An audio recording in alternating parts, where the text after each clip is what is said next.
तलावांचं शहर नाव बदलून कचऱ्याचं आणि डबक्यांचं शहर असं नामकरण करा, असा टोला माजी खासदार राजन विचारे यांनी पालिका अधिकाऱ्यांना लगावलाय।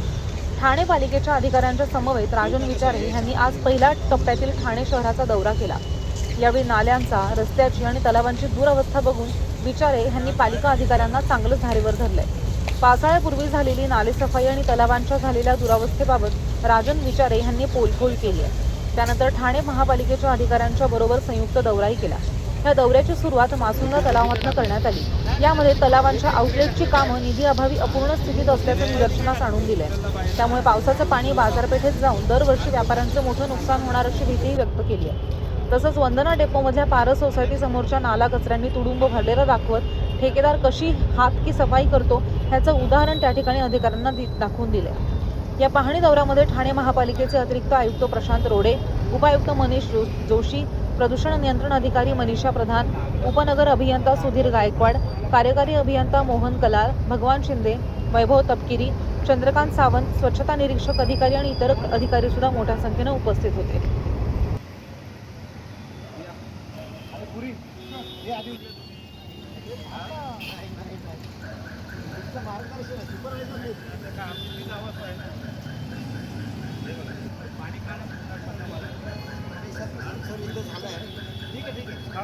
ते तर आता सरळ आताच जाणार आहे। हे बघ ना काय परिस्थिती बघ ना। हे बघ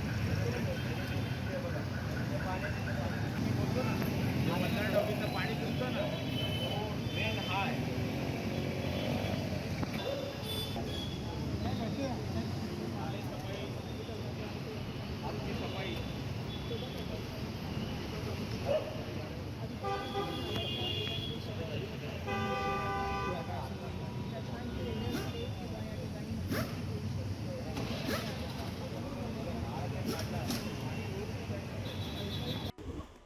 आज तुम्ही बघितलं असेल संपूर्ण तुमच्या सोबत या ठिकाणी ठाणे शहरातले महत्त्वाचे जे नाले आहेत। आपण मासुंदा तलावाकडे गेलो।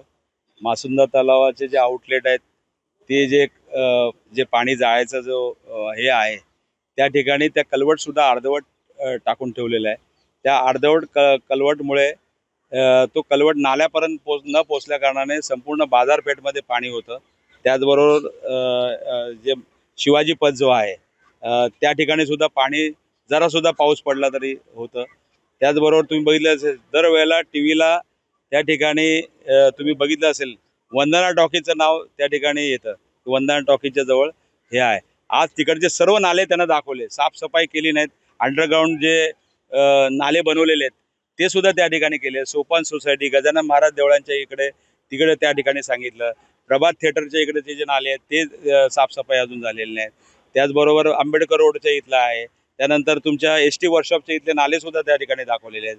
इथल्या शहीद उद्यानाची परिस्थिती एकदम खराब आहे। तर अशा परिस्थितीमध्ये मला वाटतं ही नालेसफाई फक्त 45% झालेली आहे आणि अजून 55% नाले त्या ठिकाणी साफ व्हायचे। दररोज पाऊस आज सुरुवात झालेली आहे आणि मला वाटतं ठेकेदार वाट बघतायत की असा ऑटोमॅटिक जो पाऊस जोरात पडला की मला वाटतं नाले ऑटोमॅटिक साफ होतील या दृष्टिकोनातून ते वाट बघतायत।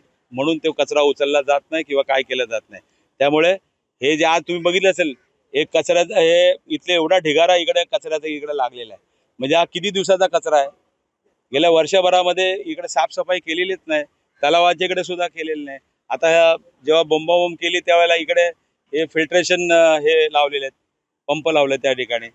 तर ही ठाणे शहराची परिस्थिती फार गंभीर आहे आणि मला असं वाटतं की आज ही बाब आयुक्तांच्या ॲडिशनल कमिशनर जे रोडे साहेब होते आणि संबंधित सर्व अधिकारी या ठिकाणी होते, त्यांना ही परिस्थिती त्या ठिकाणी दाखवलेली आहे आणि त्यांनी आश्वासन दिलेलं आहे की येत्या 4-5 दिवसामध्ये हे काम आम्ही पूर्ण करू। मॅनहोल्स आहेत ज्या ठिकाणी मॅनहोल्सचे जे झाकणं आहेत ते तुटलेली आहेत, ज्याच्यामुळे मोठे अपघात होण्याचे कारण पाणी साचल्यानंतर मॅनहोल्स दिसत नाहीत, त्यामुळे अपघात होण्याची शक्यता आहे। तुम्हाला माहिती असेल आज आपण सोपान सोसायटीच्या इकडे तुम्ही जर बघितलं असेल संपूर्ण नाल्याच्या ज्या ग्रिल्स आहेत त्या तुटलेल्या आहेत। सिनियर सिटीजन असेल किंवा कोणी महिला असेल किंवा कोणी त्या ठिकाणी शाळेत जाणारा विद्यार्थी असेल हा पडू शकतो। ते वारंवार म्हणजे हे आम्हीच त्यांना अधिकाऱ्यांना सांगायचं। मग हे काय AC कॅबिनमधून फक्त बिलं काढणार का? आज जो नागरिकांना जो त्रास आहे तो त्रास त्यांनी त्या ठिकाणी बघितला पाहिजे, कारण त्यांना सुद्धा टॅक्स मधूनच पैसे त्या अधिकाऱ्यांना पगार मिळतो आणि त्यांनी त्यांची कर्तव्य त्या ठिकाणी बजावलं पाहिजे. परंतु आज त्यांचं कुठेही लक्ष नाही, कारण आज त्या महापालिकेमध्ये गेल्या 5 वर्षामध्ये इथे लोकप्रतिनिधी नाहीत आणि जी अवस्था या ठाणे शहराची झालेली आहे कोणाला काय त्याच्यामध्ये पडलेली नाही. आज तुम्ही बघितले असेल त्या आता ती भयानक एवढी परिस्थिती होती, मेन रोडवरती त्या ठिकाणी ग्रिल तुटलेले आहेत.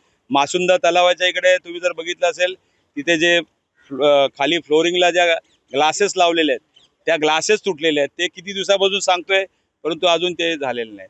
अशा पद्धतीने सर्व कामामध्ये कुठेही लक्ष नाही, काय नाही आणि आज परिस्थिती एवढी गंभीर आहे की यावेळेला पावसाळा मोठ्या प्रमाणात आहे आणि मला वाटतं पावसाला सुरुवात सुद्धा झालेली आहे. त्यामुळे हे कामं लवकरात लवकर करण्यासाठी आयुक्तांना सांगितलं आणि आयुक्तांनी आश्वासन दिलेलं आहे.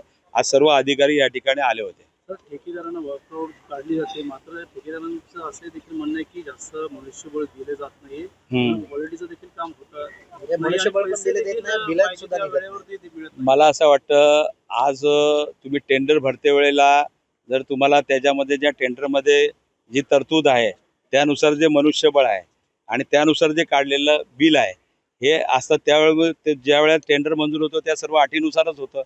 त्यामुळे आता बोलून फायदा नाही.